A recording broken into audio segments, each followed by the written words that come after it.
Welcome back, friends, to the Bad Ideas Garage, and today we're going to be taking a look at the transmission on our R-Class here because it had a leak a little bit earlier. There was a leak in one of the lines that goes into the cooler and the radiator, and I'm not sure how long it's been leaking, but the transmission fluid has definitely been a bit low, and I've been noticing a little bit of a misshift on the 2.3, and hopefully some new fluid and a filter will help improve that. So let's go take a look.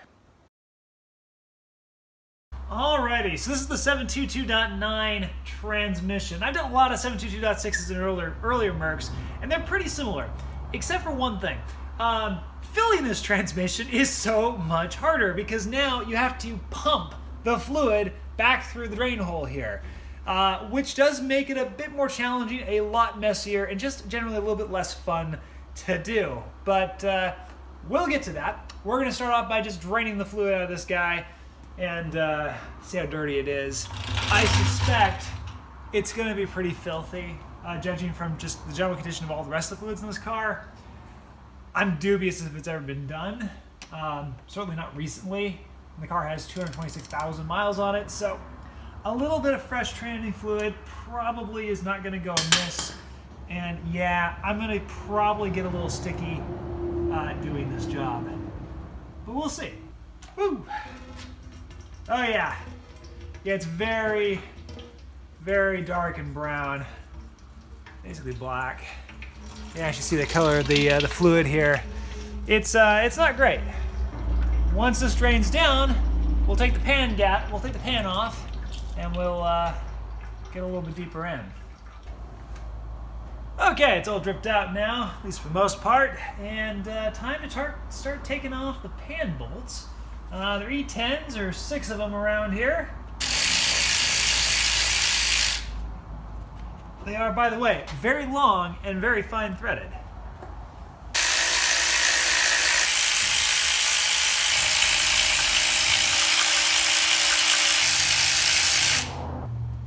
There we go. That's the leak I was looking for. Lovely. A nice shower of utterly filthy transmission fluid. Delightful. Just delightful.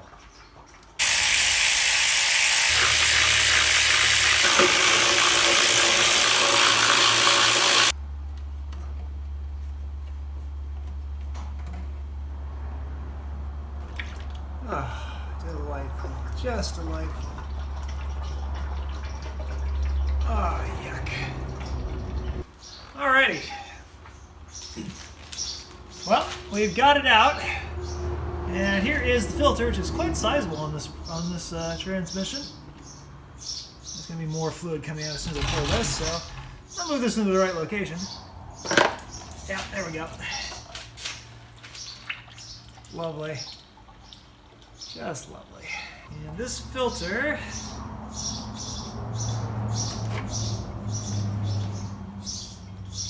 is very dirty. Wow. Okay, this needs to be changed. See if I can find a manufacturing date on this filter. 2015. Okay, so this transmission fluid has been changed. However, it's at least 50,000 miles over, given the mileage on the title. So it needed to be done. I'm glad we were doing this. Alrighty. Here's the pan, the old pan gasket.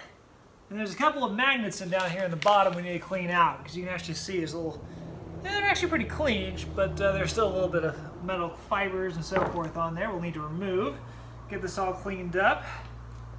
And remove this old pan gasket, which is pretty grody. I don't want to get any of that pan. One more full.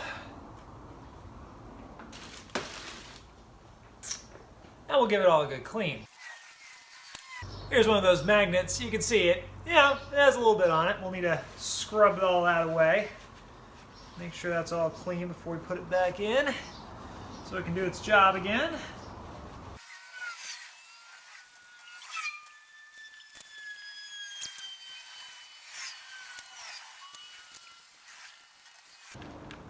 Make sure you put the magnets back in, roughly where they were before. There we go, nice and clean. And we're gonna do, I've got a Beck and Arnley here for the filter and the seal. Start off with the shiny new seal.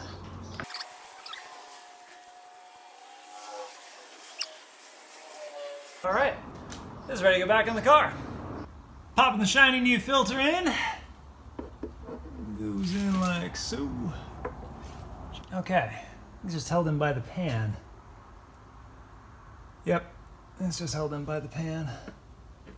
And it'll go and sit right there. Okay, cool.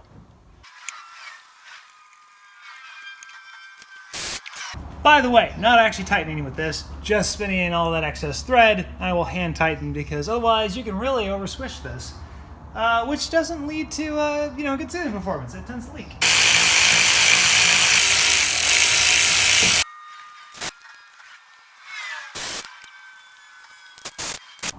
All right, tighten up all the bolts,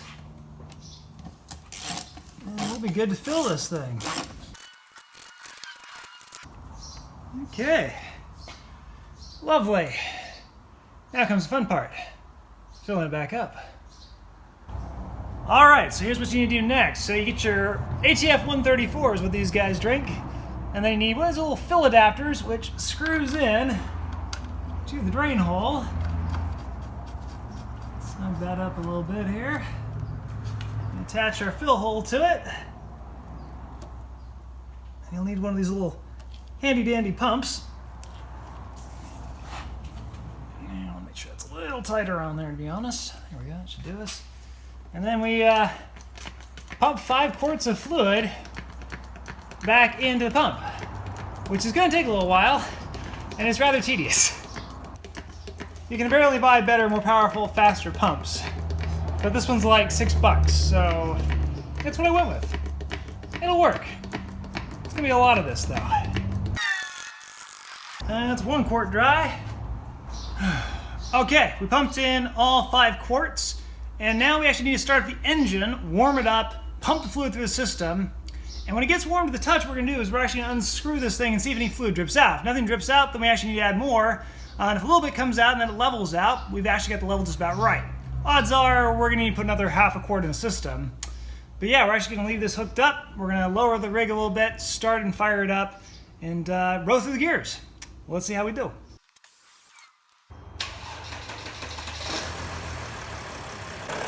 All right, so far so good. No leaks, which is excellent.